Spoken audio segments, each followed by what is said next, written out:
exciting but also kind of freaky episode of BioLogic Science News. Today, I want to talk about a new machine produced by researchers at the company Synthetic Genomics, which specializes in producing hardware and software for studying biological materials. Their research efforts span multiple fields of study, including evolutionary and molecular biology, and genetic engineering merged with computer engineering and biophysics to produce novel biotechnologies. To put that more simply, they make genetic and biomolecular machines and computer systems, which they apply to agriculture and medicine. Synthetic genomics focuses on the genetic logistics of creating insect-resistant crops and biofuels, as well as genetically modified organs optimized for transplant.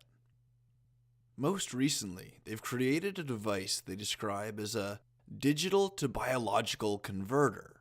In essence, it takes blueprints for DNA or a protein or something like that in the form of digital information, and it converts this into the actual biological material, the actual biomolecules. If you have a digital instruction code to build a protein and you enter it into the converter, it will literally synthesize that protein for you.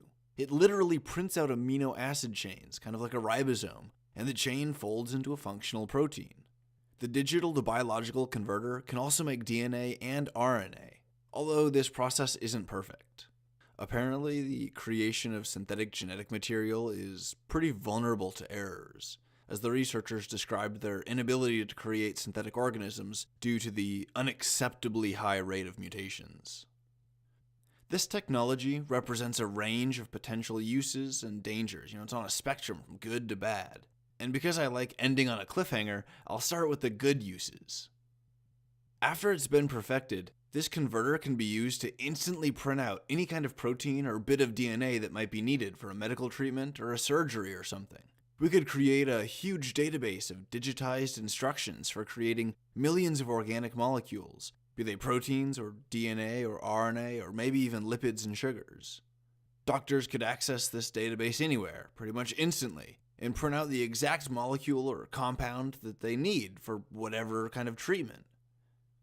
The synthetic genomics researchers describe a scenario where epidemiologists and disease control experts fighting an outbreak or a pandemic in the field, they could digitize the genetic code for a virus and then send it to a lab 1,000 miles away where they could print out the virus and study the molecular structure.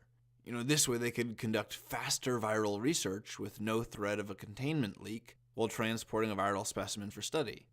But in this way, the only thing that's being transported is information. It's just like the internet or radio, it's harmless more or less. And it gets printed out at the other end. So it's almost like a biochemical teleporter in a manner of speaking. The downsides and dangers to this technology are just as obvious as the benefits. If you can print out a virus to study it, you can just as easily print out a virus to spread it. Someone could theoretically print out any kind of molecular pathogen and spread it indiscriminately. Furthermore, the digital element of the converter could be hacked or its function exploited and the biological product altered in some way. Instead of a specific therapeutic protein, it might be hacked to print out an ineffective protein, or worse, something that's actively dangerous. This kind of medical technology opens up new avenues for disease research and treatment, and it potentially has dozens of other uses, but it also has the potential for harm. So hopefully anyone with access to one of these converters appreciates biological ethics.